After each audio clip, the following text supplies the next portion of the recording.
You cry easily, and you think that means you're weak. But psychology says the opposite. Crying easily is not a flaw. It's a sign your emotional system is alive and honest.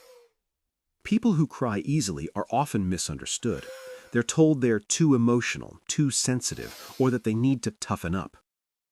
Society praises emotional numbness and calls it strength, while it shames emotional expression and calls it weakness. But this belief is not scientific, it's cultural, and it's wrong. Crying is not a loss of control. In many cases, it is the body's way of regaining control. Psychologists have found that emotional tears release stress hormones and help regulate the nervous system. That means crying isn't your body failing, it's your body working. People who cry easily usually don't cry because they're fragile. They cry because they feel. Their emotional awareness is high and their nervous system responds quickly to emotional input. They don't suppress what they experience. They process it in real time. Most people who cry easily grew up learning to be emotionally alert. They learned to notice tone changes, mood shifts, and emotional tension. Sometimes this comes from environments where emotions weren't openly discussed, so the body learned to express what words couldn't. Crying became a release valve, not a weakness. Crying is also linked to empathy.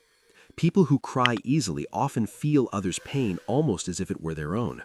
Their mirror neurons, cells in the brain responsible for empathy, are highly active. This means they don't just understand emotions intellectually, they experience them physically.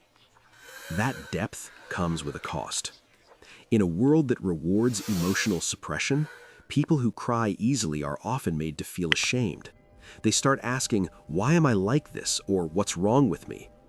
Over time, they may try to harden themselves, hide their emotions, or disconnect from their feelings. And that's where the real damage begins. Psychology shows that suppressed emotions don't disappear. They store themselves in the body as tension, anxiety, irritability, or burnout. People who don't cry don't necessarily feel less. They just leak emotions in other ways: anger, numbness, stress, or emotional shutdown. People who cry easily are not emotionally weak. In many cases, they are emotionally brave. It takes courage to feel deeply in a world that tells you not to. It takes strength to stay open after being hurt. Anyone can shut down. Not everyone can stay present. Another truth most people miss: crying easily does not mean you can't handle pressure. It means pressure reaches you faster, but it also leaves you faster. Crying is a full emotional release. After crying, many people feel clearer, lighter, and more grounded. That's regulation, not collapse. People who cry easily often recover faster than those who bottle everything up. They feel the emotion, process it, and move forward. Bottlers carry weight for years. There is also a difference between emotional sensitivity and emotional instability. Sensitivity means you feel strongly. Instability means you can't regulate. Many people who cry easily are actually highly regulated. They feel deeply, express it, and return to baseline. That's healthy nervous system behavior. The problem arises when sensitive people are taught to judge themselves for crying. Shame adds a second layer of pain. Instead of feeling sadness, they feel sadness and self-criticism. This creates emotional exhaustion, not strength. Crying easily also means you likely value authenticity. Your emotions don't want to perform, they want to be real. When something matters to you, your body responds honestly. That honesty is rare and powerful. Some of the most creative, intuitive, and emotionally intelligent people cry easily.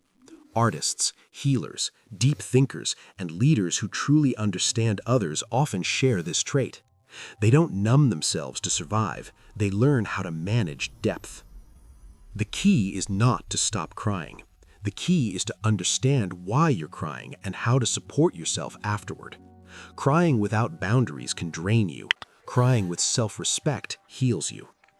Strong criers learn three things. First, they stop apologizing for their emotions. Second, they choose safe spaces and people to express them. Third, they pair emotional expression with grounding, breathing, movement, reflection. When you cry and then calm yourself instead of judging yourself, you build emotional resilience. You teach your nervous system that emotions are safe to feel and safe to release. Crying easily also means you have access to joy, love, and meaning at a deeper level. The same system that allows tears to flow allows beauty to touch you more fully. You don't skim life, you experience it. The goal is not to cry less. The goal is to cry without losing self-respect. You don't need to become colder. You don't need to become harder. You need to become emotionally skilled. If you cry easily, understand this. You are not broken. You are not weak. You are not behind. You are emotionally alive in a world that confuses numbness with strength.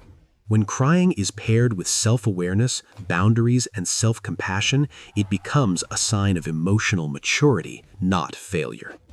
So stop asking why you cry so easily. Start asking how you can honor what your emotions are trying to tell you. Because feeling deeply is not your weakness. It's your responsibility and your power.